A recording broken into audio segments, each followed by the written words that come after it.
ಎಲ್ಲರಿಗೂ ನಮಸ್ಕಾರ. ಸನಾತನ ಕಥನಕ್ಕೆ ಸ್ವಾಗತ. ನಾನು ಸೌಮ್ಯ ಕೃಷ್ಣ ಹೆಗಡೆ. ಮಹಾಭಾರತದ ಯಾವ್ದಾದ್ರು ಒಂದು ಕ್ಯಾರೆಕ್ಟರ್, ಅದು ಮಹಾಭಾರತದ ಯಾವುದೇ ವರ್ಷನ್ ಇರಲಿ, ತುಂಬಾ ವರ್ಷನ್ ಇದೆ. ಕೆಲವು ಜನ ದುರ್ಯೋಧನನ್ನ ಸುಯೋಧನ ಅಂತ ಕರೀತಾರೆ, ಕರ್ಣನನ್ನ ದುರಂತ ನಾಯಕ ಅಂತ ಪೋಟ್ರೆ ಮಾಡ್ತಾರೆ. ಸೀರಿಯಲ್ ಅಲ್ಲೇ ಒಂದು ನರೇಷನ್ ಇರುತ್ತೆ. ಆದ್ರೆ ಮಹಾಭಾರತದ ಯಾವುದೇ ವರ್ಷನ್ ಅನ್ನ ತಗೊಂಡ್ರು ಕೂಡ ಒಂದು ಕ್ಯಾರೆಕ್ಟರ್ ಅನ್ನುವಂಥದ್ದಿದೆ ಅಲ್ಲ, ಅದ್ರ ಬಗ್ಗೆ ಜನರಿಗೆ ಪ್ರೀತಿ ಆಗಿರ್ಲಿ, ಕರುಣೆ ಆಗಿರ್ಲಿ, ವಿಶ್ವಾಸ ಆಗಿರ್ಲಿ, ಈ ವ್ಯಕ್ತಿಗೆ ಹಿಂಗ್ ಆಗ್ಬಾರ್ದಿತ್ತಪ್ಪ. ಕರ್ಣನ್ ಬಗ್ಗೆ ಕೆಲವು ಜನರಿಗೆ ಸಾಫ್ಟ್ ಕಾರ್ನರ್ ಇದೆ ಅಲ್ಲ, which should not be actually. ಅಂತ ಒಂದು ಯಾವ್ದಾದ್ರು ಏಕೈಕ ವ್ಯಕ್ತಿ, ಯಾವ ವ್ಯಕ್ತಿತ್ವದ ಮೇಲೆ ಜನರಿಗೆ ಅಸಹ್ಯ ಇದೆ, ಅವನ ಮೇಲೆ ಕೋಪ ಇದೆ, ಅವನ ಮೇಲೆ ಒಂಥರ ಜಿಗುಪ್ಸೆ ಇದೆ ಅಂತಂದ್ರೆ ಆ ಕ್ಯಾರೆಕ್ಟರ್ ಯಾರದ್ದು ಅಂತಂದ್ರೆ ಮಹಾಭಾರತದ ಮಾಮಾಶ್ರೀ ಶಕುನಿ.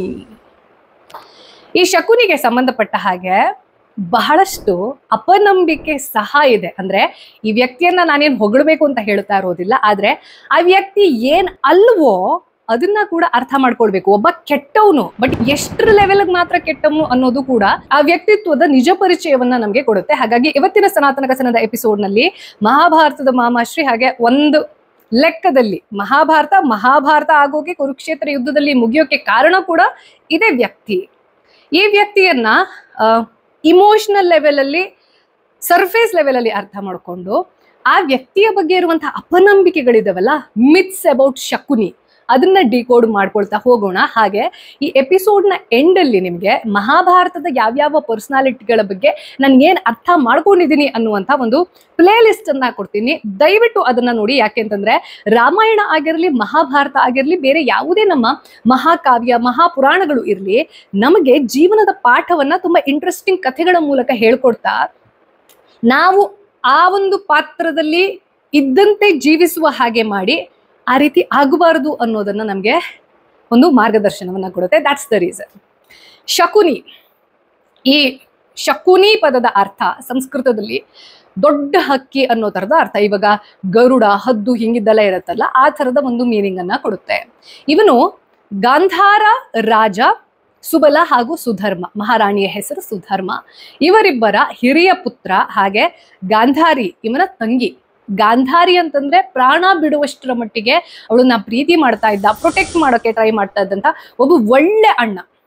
ಅಂದ್ರೆ ಎಲ್ಲಿವರೆಗೂ ಪ್ರೇಮ ಇದ್ದಿತ್ತು ಅದು ಒಳ್ಳೇದಿತ್ತು, ಆದ್ರೆ ಯಾವಾಗ ಅದು ಮೋಹ ಆಗತ್ತೆ, ಹೇಗೆ ಅದು ತನ್ನ ತಂಗಿಯನ್ನ ಮದ್ವೆ ಮಾಡ್ಕೊಟ್ಟಿರುವಂತಹ ಕುಲಕ್ಕೆ ಒಡಲಿ ಪೆಟ್ಟ ಆಗತ್ತೆ ಅನ್ನೋದಕ್ಕೆ ಶಕುನಿ ನಮಗೆ ಸಾಕ್ಷಿ ಆಗ್ತಾನೆ. ಯಾಕೆಂತಂದ್ರೆ ಮೋಹ ಬೇರೆ, ಪ್ರೇಮ ಬೇರೆ. ಇವನು ತನ್ನ ತಂಗಿಯನ್ನ ಯಾವಾಗ ಭೀಷ್ಮ ಗಾಂಧಾರ ನರೇಶ ಆಗಿರುವಂತಹ ಸುಬಲನ ಹತ್ರ ಬಂದ್ಬಿಟ್ಟು ನಮ್ಮ ಧೃತರಾಷ್ಟ್ರನಿಗೆ ನೀವು ಮದುವೆ ಮಾಡ್ಕೊಡಿ ಅಂತ ಕೇಳಿದಾಗ, ಈ ಗಾಂಧಾರ ಅನ್ನುವಂತಹ ಪ್ರದೇಶ ಏನಿತ್ತು, ರಾಜ್ಯ ಏನಿತ್ತು, ಹಸ್ತಿನಾಪುರವನ್ನ ಗಮನಿಸಿದ್ರೆ ಅಥವಾ ಕೌರವರ ಒಂದು ಶಕ್ತಿ ಪ್ರದರ್ಶನವನ್ನ ಗಮನದಲ್ಲಿ ಇಟ್ಕೊಂಡ್ರೆ ಏನೂ ಅಲ್ಲ, ಸಣ್ಣ ರಾಜ ಅಥವಾ ಸಣ್ಣ ರಾಜ್ಯ, ಆದ್ರೆ ಸಂಪದ್ಭರಿತವಾಗಿತ್ತು. ಹಾಗೆ ಕಲೆ ಸಂಸ್ಕೃತಿಗೆ ಸಂಬಂಧಪಟ್ಟ ಹಾಗೆ ಬಹಳಷ್ಟು ರಾಜಾತಿಥ್ಯವನ್ನ ಹೊಂದಿರುವಂತಹ ಪ್ರದೇಶ ಆಗಿದ್ರಿಂದ ಅಲ್ಲಿನ ಹೆಣ್ಣನ್ನ ತಂದ್ರೆ ಧೃತರಾಷ್ಟ್ರನಿಗೆ ಒಂದು ಒಳ್ಳೆ ಫ್ಯಾಮಿಲಿಯನ್ನ ಕಟ್ಟಬಹುದು ಅನ್ನುವಂಥದ್ದು ಭೀಷ್ಮನ ಹಾಗೂ ಸತ್ಯವತಿಯ ಒಂದು ನಿರೀಕ್ಷೆ ಆಗಿರುತ್ತೆ. ಅದರ ಸಲುವಾಗಿ ಅವನು ಹೋಗಿ ಹೆಣ್ಣನ್ನ ಕೇಳ್ತಾನೆ. ಆದ್ರೆ ರಾಜ ಸುಬಲ ಹಾಗೂ ರಾಣಿ ಸುಧರ್ಮಾಳಿಗೆ ಧೃತರಾಷ್ಟ್ರನಿಗೆ ಕಣ್ಣಿಲ್ಲ ಅನ್ನೋದು ಗೊತ್ತಿದ್ದು, ಅವನಿಗೆ ಅಂದ್ರೆ ಹುಟ್ಟು ಕುರುಡನಿಗೆ ತನ್ನ ಮಗಳನ್ನ ಮದುವೆ ಮಾಡ್ಕೊಡೋದು ಸರಿಯಲ್ಲ ಅಂತ ಅಂದ್ರೆ ಮನಸ್ಸು ಹಿಂಜರಿಕೆಯಲ್ಲಿ ಇರುತ್ತೆ. ಆದ್ರೆ ಇಷ್ಟು ದೊಡ್ಡ ರಾಜ್ಯದಿಂದ ಈ ರೀತಿ ಒಂದು ಆಫರ್ ಬಂದಿರುವಾಗ, ಒಂದ್ ವೇಳೆ ನಾವು ಬೇಡ ಅಂತ ಹೇಳಿದ್ರು ಕೂಡ ನಮ್ದೇನು ನಡೆಯೋದಿಲ್ಲ, ನಾವು ಸಣ್ಣ ರಾಜರು, ಅದಕ್ಕಿಂತ ಒಂದು ಒಳ್ಳೆ ರೀತಿಯಲ್ಲಿ ಮದುವೆ ಮಾಡ್ಕೊಟ್ಕೊಳ್ಳೋಣ, ನನ್ನ ಮಗಳ ಹಣೆಯಲ್ಲಿ ಏನಾಗುತ್ತೋ ಅದಾಗ್ಲಿ ಅನ್ನೋ ತರದಲ್ಲಿ ಅವನ ಮಾತಿಗೆ ಬಗ್ತಾರೆ. ಆದ್ರೆ ಇದು ಶಕುನಿಗೆ ಇಷ್ಟ ಇರೋದಿಲ್ಲ. ಕಾರಣ ಎರಡು ನೋಡಿ. ಯಾವಾಗ ನಮ್ಮ ಹತ್ರ ಏನು ರಿಸೋರ್ಸಸ್ ಕಡಿಮೆ ಇರುತ್ತೆ, ಅಂದ್ರೆ ನಾವು ಮಧ್ಯಮ ಹಂತದಲ್ಲಿ ಬದುಕುವಂತವ್ರು ಅಥವಾ ಬಡತನದ ರೇಖೆಯ ಸ್ವಲ್ಪ ಮೇಲೆ ಇರ್ತೀವಿ ಅಂತ ಅಂದಾಗ ನಮಗೆ ಈ ಶ್ರೀಮಂತರನ್ನ ನೋಡಿದಾಗ ತುಂಬಾ ಕೋಪ ಬರುತ್ತೆ. ಅಂದ್ರೆ ಅವ್ರು ನಮಗೆ ಏನು ಮಾಡದೇ ಇದ್ರು ಕೂಡ ನನ್ನ ಟ್ಯಾಕ್ಸ್ ಮನಿಯಿಂದ ಇವ್ರು ಬದುಕ್ತಿದ್ದಾರೆ ಅನ್ನೋ ತರದ ಒಂದು ರೇಜ್ ಇರತ್ತೆ, ಹೌದಾ? ಅದೇ ರೀತಿಯಲ್ಲಿ ಶಕುನಿಗೆ ತನ್ನ ರಾಜ್ಯದ ಸಾಮರ್ಥ್ಯವನ್ನ ತೋರಿಸಿ, ತನ್ನ ಹತ್ರ ಇರುವಂತಹ ಸಂಪತ್ತಿನ ರಿಸೋರ್ಸ್ ಅನ್ನ ತೋರಿಸಿ, ತನ್ನ ಸೈನ್ಯದ ಬಲವನ್ನ ತೋರಿಸಿ ಇವನು ತನ್ನ ತಂಗಿಯನ್ನ ಒಬ್ಬ ಹುಟ್ಟುಕುರುಡನಿಗೆ ಕಟ್ತಾ ಇದ್ದಾನೆ ಅನ್ನುವಂತಹ ಕೋಪ ಶಕುನಿಗೆ ಇರತ್ತೆ. ಆದ್ರೆ ಅದನ್ನ ಖುಲ್ಲಾ ವಿರೋಧಿಸುವಂತಹ ಧೈರ್ಯವಾಗ್ಲಿ ಅಥವಾ ಉದ್ದಟತನ ಅಂತ ಹೇಳಿ ಇದೆರಡೂ ಶಕುನಿಗೆ ಇರೋದಿಲ್ಲ.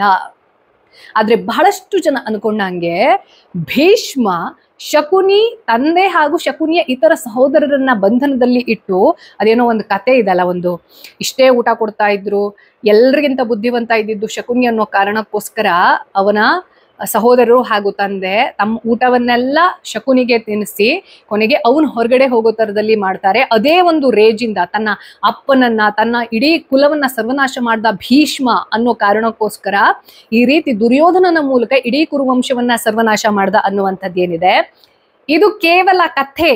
ದಿಸ್ ಈಸ್ ಅ ಮಿತ್. ಇದು ಎಲ್ಲೂ ಕೂಡ ಮೂಲ ಮಹಾಭಾರತದಲ್ಲಿ ಉಲ್ಲೇಖಿಸಲ್ಪಟ್ಟಿರುವಂತಹ ಕಥೆಯೇ ಅಲ್ಲ. ಹಾಗಾಗಿ ಭೀಷ್ಮನಿಂದ ಶಕುನಿ ಸೇಡಿನ ಸಲುವಾಗಿ ಕುರುವಂಶವನ್ನ ನಾಶ ಮಾಡುವ ಸಲುವಾಗಿ ಈ ರೀತಿ ಫಿಟಿಂಗ್ ಮಾಸ್ಟರ್ ಆದ ಅನ್ನುವಂಥದ್ದು ಏನಿದೆ, ಇದು ಜನಜನಿತ ಕಥೆ. ಇದು ಶಕುನಿಯ ಬಗ್ಗೆ ಇರುವಂತಹ ಮೊದಲನೇ ಮಿತ್. ಆದ್ರೆ ಶಕುನಿ ಎಲ್ಲ ಅಣ್ಣಂದ್ರ ಹಾಗೆ, ನನ್ನ ತಂಗಿ ಮದ್ವೆ ಆಗಿದೆ, ಅವಳ ಪಾಡಿಗಿರ್ಲಿ, ಅವಳದೊಂದು ಕುಟುಂಬ ಇದೆ. ಧೃತರಾಷ್ಟ್ರ ಹುಟ್ಟು ಕುರುಡ ಆಗಿದ್ರು ಕೂಡ ಒಂದು ರಾಜ್ಯವನ್ನ ಹೇಗೆ ನಿರ್ವಹಣೆ ಮಾಡಬೇಕು ಅಥವಾ ಅದಕ್ಕೆ ಏನು ಕಲೆಗಳು ಬೇಕಲ್ಲ, ಸಮರ ಕಲೆಗಳು, ಅದೆಲ್ಲದನ್ನ ಕಲ್ತ್ಕೊಂಡಿದ್ದಾನೆ. ಗಂಡ ಹೆಂಡತಿ ನಡುವೆ ಒಂದು ಸಾಮರಸ್ಯ ಇರಲಿ, ಪ್ರೀತಿ ಇರಲಿ ಅಂತ ಬಿಡದ್ದೆ ಯಾವಾಗ ಈ ಕುರುವಂಶದ ಕುಡಿಗಳು ಬರ್ತಾವಲ್ಲ, ಕೌರವರು ಅಂತ ಯಾರನ್ನ ಕರಿತೀವಿ, ಅವನಿಗೆ ಅವರ ಮೇಲಿದ್ದಂತಹ ಮಮಕಾರ ಅನ್ನುವಂಥದ್ದು, ಹಾಗೆ ಭೀಷ್ಮನ ಮೇಲೆ ಇರುವಂತಹ ಪರ್ಸನಲ್ ಗ್ರಜ್ ಇದೆ ಅಲ್ಲ, ತನ್ನ ತಂಗಿಯನ್ನ ಇವನು ಕರ್ಕೊಂಡು ಹೋಗಿ ಮದ್ವೆ ಮಾಡಿಸ್ದ ಧೃತರಾಷ್ಟ್ರನಿಗೆ ಅನ್ನುವಂಥದ್ದು. ಗಾಂಧಾರಿಗೆ ಅದಿಲ್ಲ, ಆದ್ರೆ ಗಾಂಧಾರಿಯ ಅಣ್ಣನಿಗಿದೆ. ಕೆಲವು ಸತಿ ಹಂಗೆ ನಮ್ ಬೆಸ್ಟ್ ಫ್ರೆಂಡ್ಗೆ ಯಾರಾದ್ರೂ ಏನಾದ್ರು ಕೆಟ್ಟದ್ದನ್ನ ಮಾಡಿದ್ರೆ ಆ ಬೆಸ್ಟ್ ಫ್ರೆಂಡ್ ಅವ್ರನ್ನ ಕ್ಷಮಿಸ್ಬಿಡ್ಬಹುದು, ಬಟ್ ನಾವು ಕ್ಷಮಿಸೋದಿಲ್ಲ. ಅದೇ ರೀತಿ ಇವನ ಮನಸ್ಥಿತಿ. ಆದ್ರೆ ಈ ಮನಸ್ಥಿತಿಯನ್ನ ನಾನು ಅಪ್ರಿಶಿಯೇಟ್ ಮಾಡೋದಿಲ್ಲ. ಯಾಕೆ ಅಂತಂದ್ರೆ ಕೆಲವು ಸರ್ತಿ ವಿಧಿ ಬರಹ ಅಂತ ಏನಿರುತ್ತೆ, ಡೆಸ್ಟಿನಿ ಅಂತ ಏನಿರುತ್ತೆ, ಅದಕ್ಕೆ ನಾವು ತಲೆ ಬಾಗ್ಬೇಕಾಗತ್ತೆ. ಅಥವಾ ನನ್ನ ಜೊತೆ ಯಾರೋ ಒಬ್ರು ಅನ್ಯಾಯ ಮಾಡಿದ್ದಾರೆ ಅಂದ ತಕ್ಷಣ ಸಮಾಜದ ಜೊತೆಗೆಲ್ಲ ಅನ್ಯಾಯ ಮಾಡಕ್ಕೆ ನನಗೆ ಫ್ರೀ ಟ್ರಂಪ್ ಕಾರ್ಡ್ ಸಿಗೋದು ಇಲ್ಲ. ಸ್ಟ್ರಾಟಜಿ ಬೇರೆ, ಕುತಂತ್ರಗಳು ಬೇರೆ. ಈ ಶಕುನಿ ಸ್ಟ್ರಾಟಜಿಸ್ಟ್ ಅಲ್ಲ, ಕುತಂತ್ರಿ. ಇದ್ರ ನಡುವೆ ಏನ್ ಡಿಫ್ರೆನ್ಸ್ ಅನ್ನೋದು ಬಹಳಷ್ಟು ಜನರಿಗೆ ಗೊತ್ತಿಲ್ಲ. ಕೃಷ್ಣನನ್ನ ಕೆಲವು ಜನ ಕುತಂತ್ರಿ ಅಂತ ಹೇಳ್ತಾರೆ. ನೋಡಿ, ಕೃಷ್ಣನಿಗೆ ಕೌರವನನ್ನ ಸರ್ವನಾಶ ಮಾಡಿ ಅಥವಾ ಪಾಂಡವರನ್ನ ಗೆಲ್ಲಿಸಿ ಪರ್ಸನಲಿ ಆಗ್ಬೇಕಾಗಿದ್ದು ಏನೂ ಇರಲಿಲ್ಲ, ಲಿಟ್ರಲಿ ಏನೂ ಇರಲಿಲ್ಲ. ರಾಜತಾಂತ್ರಿಕತೆ ಅಥವಾ ಸ್ಟ್ರಾಟಜಿ ಅಂತ ಯಾಕೆ ಕರಿತೀವಿ ಅಂತಂದ್ರೆ, ಯಾವಾಗ ನನ್ಗೇನು ಅದರಲ್ಲಿ ಸೆಲ್ಫಿಶ್ ರೀಸನ್ ಇರೋದಿಲ್ಲ, ಸಮಾಜದ ಒಳಿತಿನ ಸಲುವಾಗಿ ನಾನು ಯಾವುದೋ ಒಂದು ಟ್ರಿಕ್ಸ್ ಅನ್ನ, ಟ್ಯಾಕ್ಟಿಕ್ಸ್ ಅನ್ನ ಅಡಾಪ್ಟ್ ಮಾಡ್ಕೊಳ್ತೀನಿ ಅಂತಂದ್ರೆ ದಟ್ ಈಸ್ ಕಾಲ್ಡ್ ಸ್ಟ್ರಾಟಜಿ. ಯಾವಾಗ ಕೇವಲ ನನಗೊಬ್ಬನಿಗೆ ಒಳ್ಳೇದಾಗ್ಬೇಕು ಅನ್ನೋ ಕಾರಣಕ್ಕೋಸ್ಕರ ಇನ್ನೊಬ್ರಿಗೆ ಕೆಟ್ಟು ಮಾಡೋದಿರುತ್ತಲ್ಲ, ಅದನ್ನ ಕುತಂತ್ರ ಅಂತ ಹೇಳ್ತೀವಿ. ನನಗೂ ಒಳ್ಳೇದಾಗ್ಲಿ ಅಂತ ಬಯಸೋದು ತಪ್ಪೇ ಅಲ್ಲ. ಕೆಲವು ಜನರಿಗೆ ಸೆಲ್ಫಿಶ್ ಅಂದ ತಕ್ಷಣ ಅದು ನೆಗೆಟಿವ್ ಅನ್ಕೊಳ್ತಾರೆ. ನೋ, ನೀವು ವೇದ ಉಪನಿಷತ್ ದರ್ಶನಗಳನ್ನ ಓದ್ರೆ ಅದು ಮಾತಾಡೋದೆಲ್ಲದು ಸೆಲ್ಫ್ ಸೆಂಟ್ರಿಕ್ ಆಗಿ, not in a negative way, ನಿನ್ನನ್ನ ನೀನು ಉದ್ಧರಿಸು ಅಂತ ಹೇಳುತ್ತೆ. ಹಾಗಾಗಿ ಹಾರ್ಮ್ಲೆಸ್ಲಿ ಬೀಯಿಂಗ್ ಸೆಲ್ಫಿಶ್ ಈಸ್ ನೆಸೆಸರಿ. ನಿಮ್ಮ ಆತ್ಮದ ರಕ್ಷಣೆ ನಿಮ್ಮ ಜವಾಬ್ದಾರಿ, ಅದರ ಉದ್ಧಾರ ನಿಮ್ಮ ಜವಾಬ್ದಾರಿ, ಮತ್ತೆ ಯಾರು ಮಾಡೋದಿಲ್ಲ. ಆದ್ರೆ ನಾನ್ ಚೆನ್ನಾಗಿರ್ಬೇಕು ಅಂತಂದ್ರೆ ಇವರೆಲ್ಲ ಹಾಳಾಗ್ಬೇಕು ಅನ್ನೋ ಕಾರಣಕ್ಕೋಸ್ಕರ ಮಾಡೋದಿರುತ್ತಲ್ಲ, this is the mind set of Shakuni. ಅದನ್ನೇ ಅವನು ತನ್ನ ಭಂಜಾ ಅಂತ ಯಾರನ್ನ ಕರಿತಾ ಇರ್ತಾನೆ, ದುರ್ಯೋಧನ. ಸೀರಿಯಲ್ ನೋಡಿರ್ತೀರಾ ನೀವು, ಅದರಲ್ಲಿ ಅವರ ಮೇಲಿದ್ದಂತಹ ಪ್ರೀತಿ, ಮಮಕಾರ, ಹಾಗೆ ಎಲ್ಲೋ ಒಂದ್ ಕಡೆ ಭೀಷ್ಮನ ಮೇಲೆ ಇರುವಂತಹ ಹಳೆ ದ್ವೇಷವನ್ನ ಅವನು ಈ ಮಕ್ಕಳಿಗೆ ಟ್ರಾನ್ಸ್ಫರ್ ಮಾಡ್ತಾ ಬರ್ತಾನೆ, ಗೊತ್ತಿದ್ದೋ ಗೊತ್ತಿಲ್ಲದೇನೋ. ಆದ್ರೆ ಶಕುನಿ ಯಾವ ರೀತಿಯ ಕುತಂತ್ರಗಳನ್ನೆಲ್ಲ ಮಾಡ್ತಾ ಇದ್ದ, ಹುಟ್ಟು ಹಾಕ್ತಾ ಇದ್ದ ಅಂತಂದ್ರೆ ಅನ್ಇಂಟೆನ್ಷನಲಿ ಅವನು ಮಾಡ್ತಾ ಇದ್ದ ಅಂತ ಹೇಳೋಕ್ ಆಗೋದೇ ಇಲ್ಲ. ಅವನಿಗೆ ಒಂದು ಹಠ ಇರುತ್ತೆ. ಅಂದ್ರೆ ತನ್ನ ಹತ್ರ ಇರುವಂತಹ ಈ ಮೇಧಾಶಕ್ತಿ ಅನ್ನುವಂಥದ್ದಿದೆ ಅಲ್ಲ, ಮೇಧಾಶಕ್ತಿಯ ಮೂಲಕ ಏನ್ ಬೇಕಾದ್ರೂ ಸಾಧನೆ ಮಾಡಬಹುದು, ವಿಚ್ ಇಸ್ ಟ್ರೂ. ಆದ್ರೆ ಅವನ ಇಂಟೆನ್ಷನ್ ಇತ್ತಲ್ಲ, ಆ ಇಂಟೆನ್ಷನ್ ಇಸ್ ಕ್ವೆಶ್ಚನೇಬಲ್. ನೆಕ್ಸ್ಟ್, ಬಹಳಷ್ಟು ಜನ ಅನ್ಕೊಂಡಿರೋದು ಶಕುನಿಯ ಬಗ್ಗೆ, ಅವನತ್ರ ಒಂದು ದಾಳ ಏನಿರ್ತಿತ್ತಲ್ಲ, ಯಾವಾಗ್ಲೂ ಈ ಮಹಾಭಾರತ ಸೀರಿಯಲ್ಲಿ ತುಂಬಾ ಅದನ್ನ ಡಿಮನೈಸ್ ಮಾಡಿದ್ದಾರೆ. ಅಂದ್ರೆ ಆ ದಾಳ ಹಿಡ್ಕೊಂಡು ಅವನು ಹಿಂಗೆ ಹಿಡ್ಕೊಂಡು ಪಿತ್ತು ಅಂತ ಹೇಳ್ಬಿಟ್ಟು ಆ ಡೈಸ್ ಗೇಮ್ ಅಲ್ಲಿ ಅವ್ರನ್ನ ಸೋಲ್ಸೋದು. ಅದೇನಪ್ಪಾ ಅಂತಂದ್ರೆ ಆ ದಾಳದ ಹಿಸ್ಟ್ರಿಯನ್ನ ನಾವೆಲ್ಲರೂ ಇವತ್ತಿಗೂ ಹಂಗೆ ಅನ್ಕೊಂಡಿದೀವಿ. ನಾನು ಅನ್ಕೊಂಡಿದ್ದೆ ಎಲ್ಲಿವರೆಗೂ ಮೂಲ ಮಹಾಭಾರತವನ್ನ ಓದಿರ್ಲಿಲ್ಲ. ಶಕುನಿಯ ತಂದೆ ಕಾಲ ಆದ ನಂತರ ಅವರ ಮೂಳೆಯನ್ನ ಕೆತ್ತಿ ಕೆತ್ತಿ ಅದರ ಮೂಲಕ ಡೈಸ್ ಅನ್ನ ಮಾಡ್ತಾನೆ, ದಾಳವನ್ನ ಮಾಡ್ತಾನೆ. ಹಾಗೆ ಅವನಿಗೆ ಬೇಕಾದಂಗೆ, ಬಿಕಾಸ್ ಸುಬಲನ ಮೂಳೆಯಿಂದ ಮಾಡಿದ್ರಿಂದ ತಂದೆ ಮಗನ ಜೊತೆ ಆ ರೀತಿಯಲ್ಲಿ ಇರ್ತಾ ಇದ್ದ. ಹಾಗಾಗಿಯೇ ಈ ದಾಳದ ಆಟ ಆಡುವಾಗ, ಪಗಡೆ ಆಟ ಆಡುವಾಗ ಧರ್ಮರಾಯನನ್ನ ಸೋಲಿಸಿದ್ದು. ಆಮೇಲೆ ಏನೇನಾಯ್ತು ಅನ್ನೋದು ನಿಮ್ಗೆ ಗೊತ್ತಿದೆ. ಸೊ ಇದೆಲ್ಲದಕ್ಕೂ ಕಾರಣ ಏನು ಅಂತಂದ್ರೆ ಶಕುನಿ ಹಾಕ್ತಾ ಇದ್ದಂತಹ ದಾಳ. ಯಾವ್ದು ಬೇಕು ನನ್ಗೆ, ಈಗ 12 ಬೇಕಾ, 6 ಬೇಕಾ, 2 ಬೇಕಾ, 1 ಬೇಕಾ, ಬರೇ ಮೋಸದ ಪಗಡೆ ಆಟಕ್ಕೆ ಕಾರಣ ಏನು ಅಂತಂದ್ರೆ ಆ ಮ್ಯಾಜಿಕಲ್ ಡೈಸ್ ಅನ್ನೋದು, which is not at all true. Totally ಸುಳ್ಳು ಇದು. ಅವನತ್ರ ಇದ್ದಂತಹ ದಾಳ ಸಾಮಾನ್ಯ ದಾಳ ಆಗಿತ್ತು. ಆದ್ರೆ ಅವನಿಗೆ ಆ ಆಟದಲ್ಲಿ ಎಷ್ಟು ಮಾಸ್ಟ್ರಿ ಇತ್ತು ಅಂತಂದ್ರೆ, ಯಾವ ಬಲದಲ್ಲಿ ಯಾವ ರೀತಿ ಅದನ್ನ ಹಾಕಿದ್ರೆ ಯಾವ ನಂಬರ್ ಬರುತ್ತೆ ಅನ್ನುವಷ್ಟರ ಮಟ್ಟಿಗೆ ಶಕುನಿ ಪಗಡೆ ಆಟದ ಮಾಸ್ಟರ್. ನಾವು ಕೆಲವು ಸರ್ತಿ ಮ್ಯಾಜಿಕ್ ಅಂತ ಏನಕ್ಕೆ ಕರಿತೀವಿ ಅಂತಂದ್ರೆ, ನಮ್ಮ ಲಾಜಿಕಲ್ ಮೈಂಡ್ ಸೆಟ್ಗೆ ಅದು ಅರ್ಥ ಆಗೋದಿಲ್ಲ. ಅದ್ರ ಅರ್ಥ ಅದಕ್ಕೆ ಲಾಜಿಕ್ ಇಲ್ಲ ಅಂತ ಅಲ್ಲ. ಈಗ ನೀವೇನಾದ್ರೂ ಲೂಡೋ ಆಡುವಂತ ಪ್ರಾಕ್ಟೀಸ್ ಅನ್ನ ಇಟ್ಕೊಂಡಿದ್ರಿ ಅಂತಂದ್ರೆ, ಆ ಡೈಸ್ ಅನ್ನ ಹೆಂಗ್ ಹಿಡಿದು ಹೆಂಗ್ ಮಾಡಿದ್ರೆ ಅದೇ ನಂಬರ್ ಬರುತ್ತೆ ಅನ್ನೋದು ಕೆಲವು ಜನರಿಗೆ ಈ ಟ್ರಿಕ್ ಗೊತ್ತು. ಸೊ ಶಕುನಿ ಮಾಡ್ತಾ ಇದ್ದಿದ್ದು ಮೋಸನೇ. ಆದ್ರೆ ಅವನತ್ರ ಏನೋ ಎಕ್ಸ್ಟ್ರಾ ಟೆರೆಸ್ಟ್ರಿಯಲ್ ಪವರ್ ಆಗಿರ್ಲಿ, ಸೂಪರ್ ನ್ಯಾಚುರಲ್ ಪವರ್ ಆಗಿ ಇರ್ಲಿಲ್ಲ. ಆ ಮನುಷ್ಯ ಆಡ್ತಾ ಇದ್ದಿದ್ದೇ ಪಗಡೆ ಆಟ. ಅವನಿಗೆ ಯುದ್ಧ ಕಲೆಯಲ್ಲಿ ನಂಬಿಕೆನೇ ಇರ್ಲಿಲ್ಲ, ಅವನಿಗೆ ಬಾಹುಬಲದಲ್ಲಿ ನಂಬಿಕೆನೇ ಇರ್ಲಿಲ್ಲ. ಅವನೆಲ್ಲ ಹೇಳ್ತಾ ಇದ್ದಿದ್ದು ಕುತಂತ್ರ ಮಾಡೋಣ, ಗೆಲ್ಲೋಣ. ಅಂಡ್ ಅದು ಅವನಿಗೆ ವರ್ಕೌಟ್ ಆಗ್ತಾ ಇತ್ತು. ಹಾಗಾಗಿ ಅವನಿಗೆ ಈ ಮೇಧಾಶಕ್ತಿಯಲ್ಲಿ ನಂಬಿಕೆ ಇತ್ತೇ ವಿನಃ ತೋಳ್ಬಲದಲ್ಲಿ ನಂಬಿಕೆ ಇರಲಿಲ್ಲ. ಸೊ ಇದು ಶಕುನಿ ಬಗ್ಗೆ ಇರುವಂತಹ one of the biggest myths. ಅವನ ಹತ್ರ ಮ್ಯಾಜಿಕ್ ಡೈಸ್ ಇರಲಿಲ್ಲ. ನೆಕ್ಸ್ಟ್, ನಮ್ಮ ಈ ಮಹಾಭಾರತ ಸೀರಿಯಲ್ಸ್ ಅಲ್ಲಿ ಶಕುನಿಯನ್ನ ಒಂದ್ ಕಣ್ಣು ಮುಚ್ಚಿಸಿ ಒಂದ್ ಕಾಲ್ ಕುಂಟ ಮಾಡಿ ಅವನೊಂಥರ ವಿಯರ್ಡ್ ಕ್ಯಾರೆಕ್ಟರ್ ಆಗಿ ವಿಯರ್ಡ್ ಆಗಿ ನಡ್ಕೊಂಡು ಬರೋ ತರದಲ್ಲಿ ಏನ್ ಮಾಡ್ತಾರೆ. ಅದಕ್ಕೆ ಲಾಜಿಕಲ್ ಎಕ್ಸ್ಪ್ಲನೇಷನ್ ಏನಿತ್ತು ಅಂತಂದ್ರೆ, ಶಕುನಿ ಯಾವಾಗ ಗಾಂಧಾರಿ ಮದ್ವೆ ಆಗತ್ತೆ, ಹಾಗೆ ಅವಳಿಗೆ ಏನು ಶಿವನ ಒಂದು ವರ ಇರುತ್ತೆ 100 ಮಕ್ಕಳು ಹುಡ್ತಾರೆ ಅಂತ. ಬಟ್ ಅದನ್ನ ಲಾಜಿಕಲಿ ಇಂಟರ್ಪ್ರಿಟ್ ಮಾಡಿದ್ರೆ 100 ವರ್ಷ ಒಂದು ವ್ಯಕ್ತಿ ಬದುಕಕ್ ಸಾಧ್ಯ. ಅಂಥದ್ರಲ್ಲಿ 100 ಮಕ್ಕಳನ್ನ ಹೆರೋದು ಅಂತಂದ್ರೆ ಅದು ಒಂದು ಹೆಂಗಸಿನ ಜೀವನದಲ್ಲಿ ಆ ಸಂತಾನೋತ್ಪತ್ತಿ ಅನ್ನುವಂಥದ್ದು ಲಿಮಿಟೆಡ್ ಪೀರಿಯಡ್ ಅಲ್ಲಿ ಇರೋದು. ಅವಳು ಮದ್ವೆ ಆದಾಗಿಂದ ಅಥವಾ ಋತುಚಕ್ರ ಶುರುವಾದಾಗಿಂದ ಹಡಿತಾ ಹೋದ್ರು ಕೂಡ ವರ್ಷಕ್ಕೊಂದರಂತೆ, ಬಟ್ ಅದು ವರ್ಷಕ್ಕೊಂದರಂತೆ ಮಕ್ಕಳು ಆಗೋದಿಲ್ಲ. 9 ತಿಂಗಳು ಹೊಟ್ಟೆಯಲ್ಲೇ ಇರುತ್ತೆ. ಅಂದ್ರೆ 2 ವರ್ಷಕ್ಕೆ 1 ಮಗು ಅನ್ನೋ ತರದ ಲೆಕ್ಕ ಹಾಕೊಂಡ್ರು ಕೂಡ 200 ವರ್ಷ ಬೇಕು. ಅದೇನ್ ಸಾಧ್ಯ? ಆದ್ರೆ ಅಲ್ಲಿ ಒಂದು ಹುಕ್ ಇರುತ್ತೆ. ಏನು ಅಂತಂದ್ರೆ, ಅವಳು ಒಂದು ಪಿಂಡಕ್ಕೆ ಜನ್ಮವನ್ನ ಕೊಡ್ತಾಳೆ. ಆ ಪಿಂಡದಲ್ಲಿ ಇರುವಂತಹ ಜೀವಗಳನ್ನ ಈ ಭೂಮಿಗೆ ಅವತರಿಸೋದು, ಅಥವಾ ಅದಕ್ಕೇನು ಕಂಡ್ಯೂಸಿವ್ ಅಟ್ಮಾಸ್ಫಿಯರ್ ಬೇಕು ಅನ್ನೋದನ್ನ ಸೀರಿಯಲ್ ಅಲ್ಲಿ ನೋಡ್ತೀರಾ. ಅದನ್ನ ಹೆಂಗೆ ಮಡಿಕೆಯಲ್ಲಿ ಹಾಕಿ ಅದಕ್ಕೆ ಜೀವ ಬರೋ ತರ, ಭ್ರೂಣಕ್ಕೆ ಜೀವ ಬರೋ ತರದಲ್ಲಿ ವ್ಯಾಸ ಮಹರ್ಷಿಗಳು ಮಾಡ್ತಾರೆ. ಸೊ ಅದರ ಕಥೆ. ಆದ್ರೆ ಇಲ್ಲಿ ಮಜಾ ಏನು ಅಂತಂದ್ರೆ, ಇದು ನಡೀತಾ ಇರ್ಬೇಕಿದ್ರೆ ಧೃತರಾಷ್ಟ್ರನಿಗೆ ಕೋಪ ಬಂದ್ಬಿಡುತ್ತೆ. ಗಾಂಧಾರಿಯನ್ನ ನಾನು ಬಿಟ್ಬಿಡ್ತೀನಿ ಅಂತ ಹೇಳಿ ಇನ್ನೊಬ್ಬ ದಾಸಿಯ ಜೊತೆ ದೈಹಿಕ ಸಂಬಂಧವನ್ನ ಮಾಡ್ತಾನೆ. ಆ ಟೈಮಲ್ಲಿ ಗಾಂಧಾರಿಯನ್ನ ಅತ್ಯಂತವಾಗಿ ಪ್ರೀತಿ ಮಾಡ್ತಾ ಇದ್ದಿದ್ ಯಾರು? ನಮ್ಮ ಶಕುನಿ. ಆದ್ರೆ ಶಕುನಿಗೆ ನನ್ನ ತಂಗಿ ಇಷ್ಟೆಲ್ಲ ಸ್ಯಾಕ್ರಿಫೈಸ್ ಮಾಡಿದಾಳೆ, ನನ್ನ ಅಪ್ಪ ಅಮ್ಮ ಭೀಷ್ಮ ಹೇಳಿರೋ ಕಾರಣಕ್ಕೋಸ್ಕರ ಇಷ್ಟೆಲ್ಲ ಬಗ್ಗಿದ್ದಾರೆ ಇವ್ರಿಗೆ. ಆದ್ರೆ ಧೃತರಾಷ್ಟ್ರನ ಏನ್ ಅಹಂಕಾರ ಅನ್ನುವಂಥದ್ದು ಅಥವಾ ಅಜ್ಞಾನ ಅನ್ನೋದು ಎಲ್ಲಿ ಹೋಗುತ್ತೆ ಅಂತಂದ್ರೆ, ತನ್ನ ತಂಗಿಗೆ ಬೇಜಾರಾಗತ್ತೆ, ಅವಳು ಮನ್ಸಿಗೆ ನೊಂದ್ಕೋತಾಳೆ ಅನ್ನೋದನ್ನು ಪಕ್ಕಕ್ಕಿಟ್ಟು ಒಂದು ದಾಸಿ ಜೊತೆ ಸಂಬಂಧವನ್ನ ಮಾಡ್ತಾನೆ ಅಂತಂದ್ರೆ, ಈ ಒಂದು ವಂಶವನ್ನ ನಿರ್ವಂಶ ಮಾಡ್ತೀನಿ ನಾನು ಅಂತ ಹೇಳ್ಬಿಟ್ಟು ಅವರ ಅಪ್ಪ ಸುಬಲನ ಎದುರುಗಡೆ ತನ್ನ ಕಾಲಿಗೆ ಚಾಕುವನ್ನ ಹಾಕೊಡುವಂತ ಒಂದು ಡ್ರಮ್ಯಾಟಿಕ್ ಸೀನ್ ಅನ್ನ ನೀವು ಸೀರಿಯಲ್ ಅಲ್ಲಿ ನೋಡ್ತೀರಾ. ಹಾಗೆ ಇದೇನಕ್ಕೆ ಹಿಂಗೆಲ್ಲ ಹುಚ್ಚಾಟ ಮಾಡ್ತಿದ್ಯಾ ಅಂತ ಸುಬಲ ಮಹಾರಾಜ ಕೇಳಿದಾಗ ಶಕುನಿ ಹೇಳೋದು, ಒಂದು ವೇಳೆ ನಾನು ಯಾವುದೋ ಒಂದು ಟೈಮಲ್ಲಿ ಇದೆಲ್ಲದನ್ನ ಮರೆತು ಎಲ್ಲವೂ ಚೆನ್ನಾಗಾಯ್ತು ಅಂದ ತಕ್ಷಣ ಸಾಮಾನ್ಯವಾಗಿ ಮನುಷ್ಯ ತನ್ನ ಕಹಿ ಘಟನೆಯನ್ನ ಮರೆತು ಬಿಡ್ತಾನೆ. ಆದ್ರೆ ಅದು ನನಗ್ ಮರಿಬಾರ್ದು. ನನ್ನ ತಂಗಿಗೆ ಇವರು ಈ ಮನೆತನದವರು ಮಾಡಿರುವಂತಹ ಮೋಸಗಳನ್ನ ನಾನ್ ಮರಿಬಾರ್ದು. ಈ ಮನೆತನದ ವಿರುದ್ಧ ನಾನು ಸೇಡನ್ನ ತೀರ್ಸ್ಕೋಬೇಕು ಅನ್ನೋದು ನನಗೆ ಪ್ರತಿ ಕ್ಷಣ ನಡೆದಾಡುವಾಗ ಗೊತ್ತಾಗ್ತಾ ಇರಬೇಕು. ಅಂದ್ರೆ ಯಾವುದೇ ಕಾರಣಕ್ಕೂ ನಾನು ಅದನ್ನ ಮರಿಬಾರ್ದು ಅನ್ನೋ ಕಾರಣಕ್ಕೋಸ್ಕರ ತನ್ನ ತೊಡೆಗೆ ಅವನು ಚಾಕುವನ್ನ ಹಾಕೊಂಡು ಒಂಥರ ಕುಂಟನ ಹಾಗೆ ಓಡಾಡೋ ರೀತಿಯಲ್ಲಿ ಆಗತ್ತೆ ಅನ್ನುವಂಥದ್ದೇನಿದೆ, ಇದು ದೇವರಾಣೆ ಮೂಲ ಮಹಾಭಾರತದಲ್ಲಿ ಇಲ್ಲ. ಅವನು ಯೂಶುವಲ್ ಎಲ್ಲಾ ವ್ಯಕ್ತಿಗಳು ಹೆಂಗಿರ್ತಾರೋ ಅದೇ ರೀತಿಯಲ್ಲಿ ಕಾಲು ಕೈ ಸಶಕ್ತರಾಗಿರುವಂತಹ ವ್ಯಕ್ತಿನೇ ಆಗಿದ್ದ. ಆದ್ರೆ ಒಂದೇ ಒಂದೇನು ಅಂತಂದ್ರೆ, ಅವನ ಈ ಬುದ್ಧಿ ಶಕ್ತಿ ಅನ್ನುವಂಥದ್ದು ಡೈವರ್ಟ್ ಆಗಿದ್ದೆ ಕೆಟ್ಟ ಕೆಲಸದ ಬಗ್ಗೆ, ಕೆಟ್ಟ ಆಲೋಚನೆಯ ಬಗ್ಗೆ. ಶ್ರೀಕೃಷ್ಣ ಪರಮಾತ್ಮ ಯಾವ ರೀತಿಯಲ್ಲಿ ಬುದ್ಧಿವಂತಿಕೆಯನ್ನ ಹೊಂದಿದ್ದ, ಅದೇ ರೀತಿಯ ಬುದ್ಧಿವಂತಿಕೆ ಅನ್ನುವಂಥದ್ದು ಶಕುನಿಯಲ್ಲೂ ಇತ್ತು. ಅದು ಅವರಿಬ್ಬರಿಗೂ ಗೊತ್ತಿತ್ತು.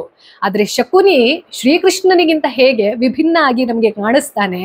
ಶ್ರೀಕೃಷ್ಣ ಏನು ಅಂತಂದ್ರೆ how to be in life, ಅಂದ್ರೆ ಒಂದು ಜೀವನದಲ್ಲಿ ಒಬ್ಬ ಮನುಷ್ಯ ಹೇಗೆ ಬದುಕಿ ಹೋಗಬೇಕು ಅನ್ನೋದಕ್ಕೆ ಆದರ್ಶ ರೋಲ್ ಮಾಡೆಲ್ ಹಿಂಗಿರ್ಬೇಕಪ್ಪ ಅನ್ನೋದಕ್ಕೆ ಶ್ರೀಕೃಷ್ಣ ಪರಮಾತ್ಮ. ಹೆಂಗಿರಬಾರ್ದು? ಶಕುನಿ ಅಂದ್ರೆ ಬಹಳಷ್ಟು ಉದಾಹರಣೆಗಳಿದಾವೆ, ಅದರಲ್ಲಿ ಒಂದು ಶಕುನಿ. ಹಾಗೆ ಕೆಲವು ಸರ್ತಿ ನಮ್ಗೆಲ್ರಿಗೂ ಕಂಪ್ಲೇಂಟ್ಸ್ ಇರುತ್ತೆ, ದೇವ್ರು ಇವನಿಗೆ ಅದು ಕೊಟ್ಟಿದ್ದಾನೆ, ಅವಳಿಗೆ ಅದು ಕೊಟ್ಟಿದ್ದಾನೆ, ನನಗ್ ಮಾತ್ರ ಹಿಂಗಿಟ್ಟಿದ್ದಾನೆ, ಅದಕ್ಕೆ ನನ್ನ ಹತ್ರ ಮಾಡಕ್ಕಾಗ್ತಾ ಇಲ್ಲ, ನನ್ನ ಹತ್ರನೂ ಇವೆಲ್ಲ ಇತ್ತು ಅಂತಂದ್ರೆ ನಾನು ಏನೋ ದೊಡ್ಡ ವ್ಯಕ್ತಿ ಆಗ್ತಿದ್ದೆ ಅಂತ ಹೇಳ್ತಾರಲ್ಲ. ಅಂದ್ರೆ ಅವ್ರತ್ರ ಇರುವಂತಹ ಯಾವುದೋ ಕ್ವಾಲಿಟಿ ನನ್ನ ಹತ್ರ ಇದ್ರೆ ನಾನು ಏನೋ ವಂಡರ್ ಮಾಡ್ಬಿಡ್ತಿದ್ದೆ ಅಂತ ಯಾರು ಹೇಳ್ತಿದ್ರು? ಶ್ರೀಕೃಷ್ಣನ ಚಾತುರ್ಯ ಅನ್ನುವಂಥದ್ದು, ಮೇಧಾಶಕ್ತಿ ಅನ್ನುವಂಥದ್ದು ಶಕುನಿಯಲ್ಲೂ ಇತ್ತು. ಆದ್ರೆ ಶ್ರೀಕೃಷ್ಣ ಏನ್ ಮಾಡ್ದ, ಶಕುನಿ ಏನ್ ಮಾಡ್ದ?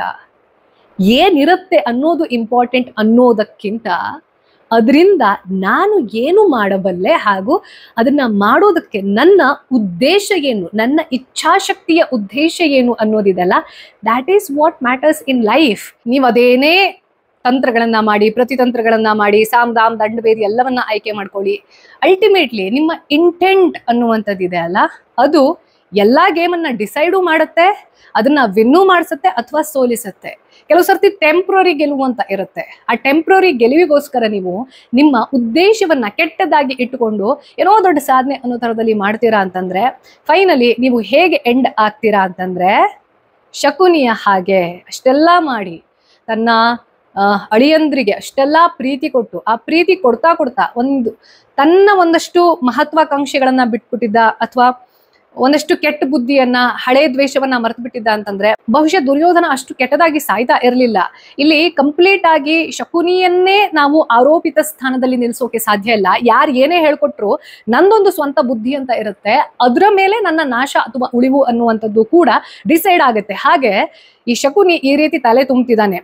ಇಂಟೆನ್ಷನ್ ರೈಟ್ ರಾಂಗ್ ಇಲ್ಲಿ ನಾವು ಡಿಬೇಟ್ ಮಾಡೋದು ತಪ್ಪು. ಯಾಕೆ ಅಂತಂದ್ರೆ ಒಬ್ಬ ಅಳಿಯನನ್ನ ಒಂದು ಮಹಾನ್ ಸಾಮ್ರಾಜ್ಯದ ರಾಜ ಆಗಿ ನೋಡೋ ತರದಲ್ಲಿ ಒಬ್ಬ ಮಾವ ಇಚ್ಛೆ ಪಡೋದಿದೆ ಅಲ್ಲ, ಅದಕ್ಕೆ ಬೇರೆ ಬೇರೆ ಕುತಂತ್ರ ಹೆಣೆಯೋದಿದೆ ಅಲ್ಲ, ಅದನ್ನ ನಾವು ಸರಿ ತಪ್ಪು ಅಂತ ಹೇಳೋಕ್ ಸಾಧ್ಯ ಇಲ್ಲ. ಅದು ಅವನ ಮಮಕಾರ ಇರಬಹುದು, ಪ್ರೇಮ ಇರಬಹುದು. ಆದ್ರೆ ಅದು ಯಾವಾಗ ಇವನಿಗೆ ಯೋಗ್ಯತೆ ಇಲ್ಲ, ಇವನಿಗೆ ಒಬ್ಬ ರಾಜ ಆಗಿ ಇರಬೇಕಾಗಿರುವಂತಹ ಔದಾರ್ಯವೇ ಇಲ್ಲ ಅಂತ ಹೇಳಾದ್ಮೇಲೆ ಅದನ್ನು ಕೂಡ ಎಕ್ಸೆಪ್ಟ್ ಮಾಡೋದು, ಅದು ಒಂದು ರೀತಿಯಲ್ಲಿ ಪ್ರೇಮ. ಓಕೆ, ನನ್ನ ಮಕ್ಕಳ ಹತ್ರ ಆಗೋದು ಇಷ್ಟೇನೆ, ನನ್ನ ಅಳಿಯಂದ್ರಿಂದ ಆಗೋದು ಇಷ್ಟೇನೆ, ಏನ್ ತಪ್ಪಿದೆ? ಅದ್ರ ಹೊರತಾಗಿ ಒಬ್ಬ ಯೋಗ್ಯ ವ್ಯಕ್ತಿಯ ಎದುರುಗಡೆ ಈ ವ್ಯಕ್ತಿಯನ್ನ ನೀವು ಸೆಣಸಾಟಕ್ಕೆ ಇಳಿಸ್ಬೇಕು ಅಂತಂದ್ರೆ ಆ ವ್ಯಕ್ತಿಯನ್ನ ಕ್ಯಾರೆಕ್ಟರ್ಲೆಸ್ ಮಾಡೋದಿರತ್ತಲ್ಲ, ಅವ್ರನ್ನ ವನವಾಸಕ್ಕೆ ಕಳಿಸೋದು, ಅವರಿಗೆ ಇಲ್ಲದ ಟಾರ್ಚರ್ ಕೊಡೋದು, ಅವ್ರ ಮೇಲೆ ಕೆಟ್ಟ ದಾಳಿಗಳನ್ನ ಮಾಡಿಸೋದು, ಅವ್ರ ಮೇಲೆ ಪಾಂಡವರ ಮೇಲೆ ಅದಂದ್ರೆ ಏನೇನ್ ಅಪಪ್ರಚಾರ ಮಾಡಕ್ ಸಾಧ್ಯ ಇದೆಯೋ, ಇವತ್ತಿಗೆ ಏನ್ ಪ್ರೊಪಗ್ಯಾಂಡ ಸೋಷಿಯಲ್ ಮೀಡಿಯಾದಲ್ಲಿ ನಡೆಯುತ್ತೆ, ಆವತ್ತಿನ ಕಾಲದಲ್ಲಿ ದೊಡ್ಡ ಪ್ರೊಪಗ್ಯಾಂಡಿಸ್ಟ್ ಯಾರು ಅಂತಂದ್ರೆ ಅದು ಶಕುನಿ. ಆ ಶಕುನಿಯನ್ನ ನೋಡಿದಾಗ ಹಾಗೆ ಅವ್ನು ಯಾವ ರೀತಿಯಲ್ಲಿ ಸತ್ತ ಅಲ್ಲ, ತನ್ನ ರಾಜ್ಯ ನೋಡ್ಕೊಂಡು ತನ್ನ ಜನರನ್ನ ನೋಡ್ಕೊಂಡು ಆರಾಮಾಗಿ ಇರಬಹುದಿತ್ತು ಶಕುನಿ.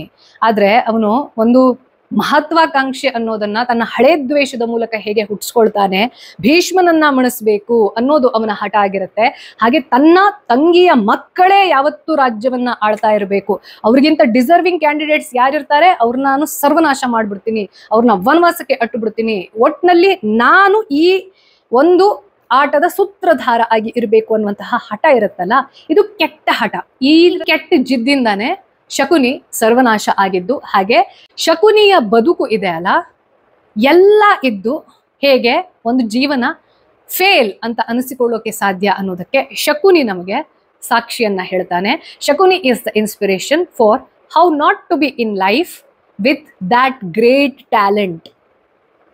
ಹಾಗೆ ಬಹಳಷ್ಟು ಜನ ನಿಮ್ಮಲ್ಲಿ ಇದನ್ನ ಕರ್ಣನನ್ನ ದುರಂತ ನಾಯಕ ಅಂತ ಪೋಟ್ರೆ ಮಾಡೋದನ್ನ ಸಪೋರ್ಟ್ ಮಾಡ್ತಿದ್ದೀರಾ. ಮೂಲ ಮಹಾಭಾರತದಲ್ಲಿ ಕರ್ಣ ನೀವು ಅಂದುಕೊಂಡ ಹಾಗೆ ದುರಂತ ನಾಯಕ ಅಲ್ಲ, ಎಂಥದ್ದು ಅಲ್ಲ. He is a victim of his own choices. ಕರ್ಣನ ವ್ಯಕ್ತಿತ್ವ ನೀವು ಅನ್ಕೊಂಡಷ್ಟು ಪಾಪದವನಲ್ಲ, ಸೀರಿಯಲ್ ಅಲ್ಲಿ ತೋರಿಸುವಷ್ಟು ಪಾಪದವನ್ ಅಲ್ಲವೇ ಅಲ್ಲ. ತುಂಬಾ ಕೆಟ್ಟ ಮನಸ್ಥಿತಿ ಇರುವಂತಹ ವ್ಯಕ್ತಿಗಳಲ್ಲಿ ಕರ್ಣ ಕೂಡ ಒಬ್ಬ. ಅದಕ್ಕೋಸ್ಕರನೇ ಅವನು ದುರ್ಯೋಧನನ ವ್ಯಕ್ತಿತ್ವವನ್ನ ಇಷ್ಟಪಟ್ಟಿದ್ದು, ಅವನಿಗೆ ನಿಷ್ಠೆಯಿಂದ ಇದ್ದಿದ್ದು. ಇನ್ಫ್ಯಾಕ್ಟ್ ಯಾವಾಗ ದ್ರೌಪದಿಯ ಸೀರೆಯನ್ನ ಸೆಳೆಯುವಂತಹ ಕೆಟ್ಟ ಕೆಲಸ ಮಾಡೋದಕ್ಕೆ ಪ್ಲಾನ್ ಮಾಡ್ತಾ ಇರ್ತಾರೆ ಇಬ್ರು ದ್ಯೂತ ಸಭೆಯಲ್ಲಿ, ಶಕುನಿ ಇದನ್ನೊಂದು ಬಿಟ್ಟು ಬಿಡೋಣ ಅಂತ ಹೇಳಿರ್ತಾನೆ. ನಾವ್ ಇದೊಂದು ಮಾಡೋದ್ ಬೇಡ, ಬಾಕಿ ಎಲ್ಲ ಮಾಡೋಣ, ಅವ್ರಿಗೆ ಏನೇನ್ ಹ್ಯುಮಿಲಿಯೇಟ್ ಮಾಡ್ಬೋದು ಅದೆಲ್ಲದನ್ನ ಮಾಡೋಣ, ಅವ್ರನ್ನ ವನವಾಸಕ್ಕೆ ಕಳ್ಸೋಣ, ಅಜ್ಞಾತವಾಸಕ್ಕೆ ಕಳ್ಸೋಣ, ಅವ್ನ ಸಾಯಿಸೇ ಬಿಡೋಣ, ಇಲ್ಲಿವರೆಗೂ ರೆಡಿ ಇರ್ತಾನೆ ಶಕುನಿ. ಆದ್ರೆ ಒಂದು ಹೆಂಗಸಿನ, ಅದರಲ್ಲೂ ಕೂಡ ಕುಲವಧು, ಕೌರವ ಕುಲವಧು ದ್ರೌಪದಿ ಬಗ್ಗೆ ಒಂದು ಸಪರೇಟ್ ವಿಡಿಯೋ ಮಾಡಿದ್ದೀನಿ, ದಯವಿಟ್ಟು ನೋಡಿ. ಅದನ್ನ ಮಾಡೋದು ಬೇಡ ಅಂತ ಹೇಳಿದ್ದು, ಪಟ್ಟು ಹಿಡಿದಿದ್ದು ಆಕ್ಚುಲಿ ಶಕುನಿ. ಆದ್ರೆ ಆ ಮಾತಿಗೆ ದುರ್ಯೋಧನ ಒಪ್ಪಲಿಲ್ಲ. ಇವತ್ತಿನ ಈ ಎಪಿಸೋಡ್ ನಿಮ್ಗೆ ಹೇಗೆ ಅನಿಸ್ತು ಅನ್ನೋದನ್ನ ಕಮೆಂಟ್ ಬಾಕ್ಸ್ ನಲ್ಲಿ ನಮ್ಗೆ ಮಿಸ್ ಮಾಡದೆ ತಿಳಿಸಿ. ಹಾಗೆ ಈ ಒಂದು ಎಪಿಸೋಡ್ ಅನ್ನ ಮ್ಯಾಕ್ಸಿಮಮ್ ಜನರಿಗೆ ರೀಚ್ ಮಾಡಿಸಿ. ಯಾಕೆಂತಂದ್ರೆ ನಾವು ಸೀರಿಯಲ್ ತಿಳ್ಕೊಂಡು ಅಥವಾ ಯಾವುದೋ ಒಬ್ಬ ವ್ಯಕ್ತಿ ಹೇಳ್ದ ಅನ್ನೋ ಕಾರಣಕ್ಕೋಸ್ಕರ ಮೂಲ ಕಥೆಗಳಿಗೆ ಏನಿರುತ್ತಲ್ಲ, ಎಕ್ಸಾಜರೇಷನ್ ಇರುತ್ತೆ ಒಂದ್ ಬಾಯಿಂದ ಇನ್ನೊಂದು ಬಾಯಿಗೆ ಹೋಗುವಾಗ. ಆದ್ರೆ ಮೂಲ ಸ್ವರೂಪದಲ್ಲಿ ತದ್ವಿರುದ್ಧ ಆಗಿರುವಂತಹ ನರೇಷನ್ ಇರಬಾರ್ದು ಅಷ್ಟೇ. ಸೊ ಆ ವ್ಯಕ್ತಿ ಕೆಟ್ಟವನ, ಹೌದು, ಅವ್ನು ಮಾಡಿರೋದೆಲ್ಲ ಕೆಟ್ಟತನದನ್ನೇ ಕೂಡಿತ್ತಾ, ಡೆಫಿನೆಟ್ಲಿ ಅವ್ನ ಇಂಟೆನ್ಷನ್ ತಪ್ಪಿತ್ತಾ, ಕರೆಕ್ಟ್. ಬಟ್ ದೆನ್ ಕೆಲವೊಂದಷ್ಟು ಮಿತ್ಸ್ ಅಂದ್ರೆ ಸತ್ಯಕ್ಕೆ ಅತ್ಯಂತ ದೂರದಲ್ಲಿರೋದು, ಎಲ್ಲೂ ಕೂಡ ಅದ್ರದ್ದು ಒಂದೇ ಒಂದು ಅಕ್ಕಿ ಕಾಳಿನಷ್ಟು ಸಂಬಂಧ ಇರೋದಲ್ಲ, ಅದನ್ನ ನಂಬಿಕೊಂಡು ಕೂರೋದು ಬೇಡ. ಆ ಒಂದು ಉದ್ದೇಶದಿಂದ ಸೊ ಶಕುನಿ ಬಗ್ಗೆ ಏನೇನ್ ಅಪನಂಬಿಕೆ ಇದೆ, ಹಾಗೆ ಶಕುನಿ ಅಂತಹ ವ್ಯಕ್ತಿತ್ವದಿಂದ ನಾವೇನ್ ಪಾಠ ಕಲಿಬಹುದು ಅನ್ನೋ ಉದ್ದೇಶದಿಂದ ನಿಮ್ಮ ವಾಟ್ಸ್ಆಪ್ ಗ್ರೂಪ್ ಅಲ್ಲಿ ಇಂಥ ಎಪಿಸೋಡ್ ಅನ್ನ ಮಿಸ್ ಮಾಡದೆ ಶೇರ್ ಮಾಡಿ. ಇದು ಈ ವಾರದ ಸನಾತನ ಕಥನ. ಮತ್ತೆ ನಿಮ್ಮ ಭೇಟಿ ಬರುವ ಭಾನುವಾರ ಬೆಳಗ್ಗೆ ಅಥವಾ ರಾತ್ರಿ ಶಾರ್ಪ್ 9 o'clock. ಲೋಕ ಸಮಸ್ತ ಸುಖಿನೋ ಭವಂತು.